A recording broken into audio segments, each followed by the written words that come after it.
Hey guys, welcome to my channel. If you're new here, I'm Karina, this is Olive, and here on this channel we talk about all things skincare and sometimes makeup. Now before we get started, I just want to say I am not a licensed esthetician, I'm not a licensed dermatologist, I know zero about skincare. So if you're wondering who I am and why I'm doing this, I'm going to link a video down below where I explain everything, the whole reason that this YouTube channel exists and what I'm trying to achieve. If you're interested in seeing a tutorial on the look I'm wearing now, I have filmed it and I'll be posting it later this week. But this is a lot more makeup than I usually wear, and so I thought this would be a perfect opportunity to show you my current existing dirty skincare routine. So just because I'm calling this a dirty skincare routine doesn't mean that any of these products are necessarily bad or harmful to your skin, or even that some of them aren't clean products. The point is, I just don't know. I bought all of these products without really looking at the ingredient lists. I don't know what's in them. Really, I just bought them based off of descriptions on the website or on other people's reviews. So it's possible that there are some winners in here that will stay a part of my routine, but what's more likely is that a lot of them will go away and I will replace them with cleaner alternatives. So I'm just gonna pull my hair out of my face and then we'll start talking about some products. So a lot of people talk about double cleansing, and it is something that I've been doing for a while. Either going in with an oil balm to take off my makeup and then a traditional foaming cleanser, or if I'm feeling a little bit lazy, I will use a makeup wipe to take off my makeup and then go in with my normal cleanser. Now, I already know that makeup wipes are not great for your skin. I do know a lot of people go in with a makeup wipe and then don't cleanse afterwards. I feel better about using a makeup wipe if I know that I'm for sure going to be using a cleanser afterwards. And so I'm not super concerned with the chemicals that this is leaving on my face, because I know that I'm immediately going to go in and wash off those chemicals. I did stop using cleansing wipes for a while because I felt like I was generating a lot of unnecessary waste. But then I was at Walgreens one day and I saw that they had these simple compostable wipes. So I don't feel as bad about throwing them away because they're compostable. They're not going to fill up landfills when you throw them away. While I stopped using these, I was using a face halo, which if you don't know is like actually, I'll grab it.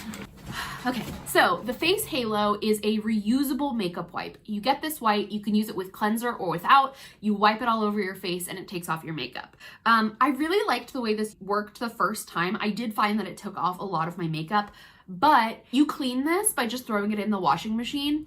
And I found that even if I only used it once, which is not realistic for my lifestyle, it still smelled weird and the texture changed after I washed it. So this is not my favorite product, which is why I was so excited when I found these simple compostable wipes. On the days where I don't go in with a makeup wipe first, I usually go in with an oil balm, and I've been using this Pharmacy Green Clean. I do like the way this feels, but I find that it leaves a film on my face. It's not a huge issue because I go in and use a cleanser afterwards anyway, but I don't love the way it feels. So for the sake of this video, I'm gonna go in and cleanse my face with both. I'm gonna start with the makeup wipe and then go in with the oil cleanser and then finish it up with my cleanser. And then future me will be telling you all about the troubling ingredients, if any, in both of these products. So my favorite app to use when researching ingredients is Think Dirty. You can search products based on scanning their barcodes or just looking up the product names, and it will give you a rating in the upper right-hand corner of how clean or dirty that product is. The higher the number, the dirtier a product is, and so these wipes are an 8, which is not great. It looks like they have a couple of ingredients in them that are possible carcinogens, as well as a couple of parabens, phenoxyethanol, which is an ingredient I see in a lot of skincare, but I don't know exactly what it is. And so for anything like that, I usually go to the Paula's Choice website and use their ingredient dictionary to look up ingredients. So when I look up this phenoxyethanol, Paula's Choice says it's fine. I'm mostly okay with it. With that being said, 8 is not a great score for these wipes, so I probably will not use them going forward. Next up is the Pharmacy Green Clean Cleansing Balm. 3 of the ingredients listed as half and half on Think Dirty are polyethylene, that phenoxyethanol again, and then that PEG-20 is just a different version of that phenoxyethanol.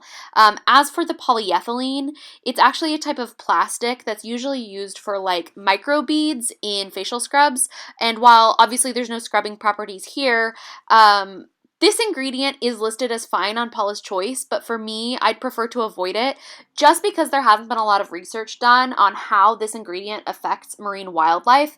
And I just don't love the idea of having plastic in my skincare in any form. So I forgot the other thing that I don't love about the Green Clean is that after I use it, especially if I'm wearing eye makeup, I can feel it in my eyes after I've washed it off. And so like right now, it feels like there's this like film in front of my eyes, which obviously just means I'm getting it in my eyes when I'm using it, but I'm very gentle, and so I don't really know how else I could be doing it to avoid getting it in my eyes. So after I do my first cleansing step, I go in with the Korres Greek Yogurt Foaming Cleanser. I've been using this for a few months, and especially during winter, I find that after I use it, I get a lot of dryness and tightness right in this area. And so I already know that it's probably not the right product for me, and there's probably a drying ingredient in there that's causing that irritation. So I love the texture of this. It's so like, it's almost like honey, like it's a little bit sticky, but also creamy at the same time. And I find that when I apply it to my face, it emulsifies really well. It is a foaming cleanser, which in general can be super drying, but I just love the way it smells. I have a feeling that there's fragrance in this that's causing irritation, because it just smells so good. Sure enough, fragrance is in there. Again, I just prefer to avoid fragrance. That's a personal choice. You do you. Okay, so now I'm fully cleansed. My skin does feel really clean, but I am experiencing that dryness in this zone. It just feels like a little bit tight. Oh no, I got some water on my shirt. Ooh. And face wash for sure. Oh, so after I cleanse, my next step is either exfoliation or a serum, depending on the night. Like I said, I have combination skin leaning on the edge of dry. And so I find that exfoliating every day is too much for me. And so on the days that I do exfoliate, I usually go in with an exfoliating mask, either a clay mask or the ordinary AHA 30% plus BHA 2% peeling solution.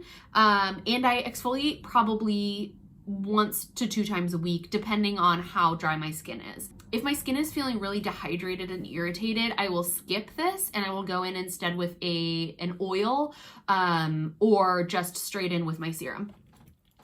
I'm going to do a whole separate video about face masks because I'm a little bit of a face mask junkie, and so I really want to get into the nitty-gritty of the face masks that I'm using and whether or not I will continue using them based on their ingredients. So my next step would be to go in with a serum or treatment. The two that I use regularly are the ordinary niacinamide 10% and zinc 1%, and the ordinary Gran Active retinoid 2% emulsion. I don't use the retinoid every night because I find that, again, it makes my skin really sensitive and irritated. But I do use the niacinamide every night and sometimes twice a day if my skin is doing really well. I find that if I use too much of this product, it gives me a lot of redness and irritation, and so I've started just using a couple of drops on my whole face. It's pretty liquidy, so it really, like, 2 drops goes quite a long way. That might have even been too much. So this product is really not that bad. Along with that phenoxyethanol, we also see chlorophenicin and isocetone 20, both of which are not great, but they're listed pretty far down in the ingredients list, which means there's not a lot of them in this product. You can see my face is a little bit red. It's probably just from rubbing in the serum. I do have really pretty sensitive skin, and so I find that there are certain products that if I apply too much or if I apply too many of the same ingredient, my skin tends to get a little bit red. So next, I haven't used this retinoid in a few days, and so I am going to go in with it right now. This one is a little bit more of a creamy consistency. It's pretty liquidy, but I find that it layers really well over the niacinamide. I only use this at night because I believe retinoid makes you sensitive to the sun. So this formula is not too bad. It's really similar to what we saw with that niacinamide formula. Think Dirty is listing retinol as a half and half ingredient, but it's one of the active ingredients in this formula, so I'm fine with it. The only thing I don't love about this product is it smells a little bit like cheap lipstick or like Play-Doh. That might mean that it's expired, so I'll have to look into that, see if anyone else has mentioned it. So I did some research and it looks like that's just the way that this serum smells. It kind of smells like chapstick that's gone bad. It's not a big deal because it doesn't last very long, just something to be aware of. This serum is a little bit sticky, but since I'm wearing it at night, it doesn't super bother me. Next thing I'm gonna do is go in with an oil. After my treatments and serums at night, sometimes I will go in with an oil because I find that when I layer it under my moisturizer, it just gives me a little bit more hydration. And so the one I'm using is the Ordinary 100% organic cold pressed Moroccan argan oil. I usually only do this at night because if I wear it under makeup, it kind of makes the makeup slide around. So obviously that's not my favorite. So because there's no other ingredients in this, it's just argan oil, it has a really low chance of causing irritation. And argan oil has a comedogenic score of 0, which means that it's very, very unlikely to break you out. So I love this product. I will keep it as part of my routine. The next step in my routine is moisturizing. Depending on how dry my skin is, I will either go in with this Kiehl's Ultra Facial Cream, 24-hour daily lightweight hydrating formula for healthy looking skin with glacial glycoprotein. This is a pretty light moisturizer. I have really dry skin. Like I've mentioned, I tend to get like flaky skin on my nose. And so at night, I really think that layering it over this oil makes it work just a little bit better. But on days where I'm super, super dry, like let's say I've just done the AHA peeling mask or something else that's really dried out my skin, I will actually go in with this Weleda Skin Food. I think this is primarily a body product. I usually find that thick moisturizers like this would normally break people out, work pretty well on my skin. I do have sensitive skin, but I usually just break out hormonally around my nose and mouth. I don't find that a lot of products really break me out.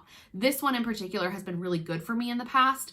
I believe that it has some essential oils in it though, and so this might be one that I don't use going forward. Put them both on the back of my hand so you can see the difference in texture, but you can see how thick it is. I really have to make sure that I put oil on my face before I use this, or it's really hard to spread this around. And then the Kiehl's cream is a lot lighter. It's like a traditional moisturizer. I don't love that it comes in this tub because I feel like it's not very sanitary. I would much rather have it in like something with a pump or a squeezy tube or something where like I'm not putting my finger in there every day. But you can see the difference in texture in these. The Kiehl's cream is just like a traditional cream moisturizer, and the Weleda Skin Food is like thick. She thick. This is a great moisturizer to put on your elbows if they're really, really dry and cracked.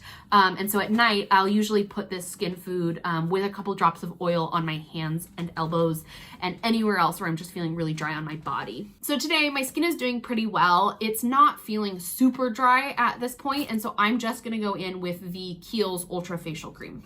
So this product is not great. It has a 7 on Think Dirty, which is not the worst, but because of those parabens in there, as well as some other trouble ingredients that are a little bit further up the ingredient list, I probably will not continue using this product. Please let me know if there is a clean moisturizer that's great for dry skin that you found. I just ordered the Sunday Riley Tidal Cream, and so I'll let you know how that performs for me, but I'd love to hear your recommendations. So now that I'm moisturized, I'm going to focus on my eyes and lips. The eye cream that I've been using is either the Ordinary Caffeine Solution 5% plus EGCG, or I've been using the Kiehl's Eye Fuel. I don't really find that either of these do anything. It's just kind of nice to feel a little bit more moisturized under your eye. I cannot wear either of these under makeup because it makes my concealer not adhere properly. And so I really only use these at night. So again, like most of the Ordinary products, this caffeine solution is not that bad.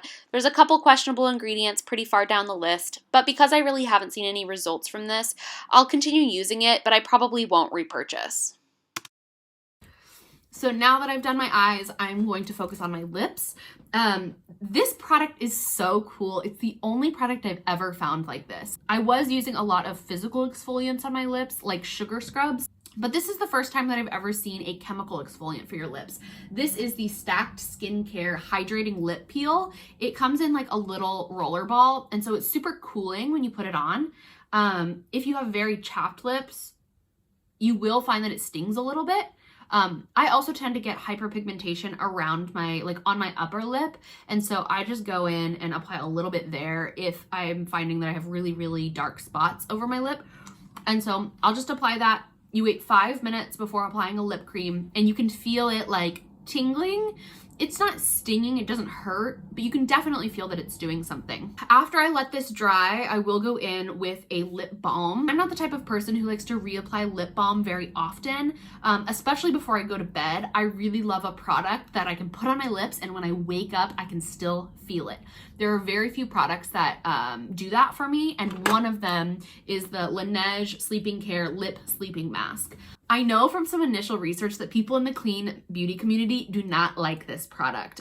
It has a lot of fragrance in it, which you can definitely tell. The pink one in particular smells kind of like cotton candy or bubble gum. And so obviously it's scented. Like, there's artificial fragrance in this. Like, it's probably not the best for your lips, but for me, it makes a huge difference, and I can tell that it's working. It does have fragrance in it. I will probably continue using it, but not repurchase. And so that's pretty much it. That's my full skincare. Oh, I forgot. I have been using this product for years and years and years. So I really hope, I'm just gonna take a look at the ingredients and see if there's anything not so great that I can spot. It does have fragrance, but it's pretty low on the list. But still, this is probably not the best thing to be spraying on my face. But I do love to finish my skincare routine with just like a spritz of a facial spray, because I feel like it really helps lock in that hydration. And like, I've just added all of these hydrating and moisturizing products to my skin, and I really like to give them like some sort of liquid that they can immediately just like suck into my skin. It does smell like roses, and so it's for sure like, this is probably gonna go. Let me know if you have a good alternative for clean facial sprays. And so that is pretty much it. That's my current skincare routine. It's been serving me pretty well over the last few months. I do find that what I'm missing is some sort of product that really focuses on spots and hyperpigmentation. I do tend to get hyperpigmentation and dark spots on my face after I've had like a breakout. Really feel like that's what's missing from my routine right now, is both replacing all of these products with clean products, and then also some additional treatments that will help even my skin tone and get rid of hyperpigmentation. The one last thing I'll add is, obviously this is my nighttime routine. My daytime routine looks a little bit different. I use pretty much the same things, with the exception of like, I won't use retinol or oil during the day. And then I add a step at the end, which obviously is an SPF. Right now, I'm using the Glossier Invisible Shield. I do already know from watching Skincare with Hiram that this has, I think, orange peel oil in it, which is one of the worst essential oils for your skin. But right now, this is the only SPF that I have, and so I will continue using it until I can replace it. So that's my dirty skincare routine. Please leave a comment down below and let me know if you have any suggestions for products that I can buy to replace these items in my routine, or if you have any recommendations for products that you think would make a good addition to this routine. I really hope that you learned something from this video. I know that I did. If you liked this video, please give it a big thumbs up. And if you love me as much as I love you, please subscribe. I hope you all have a great day, and I will see you in the next one.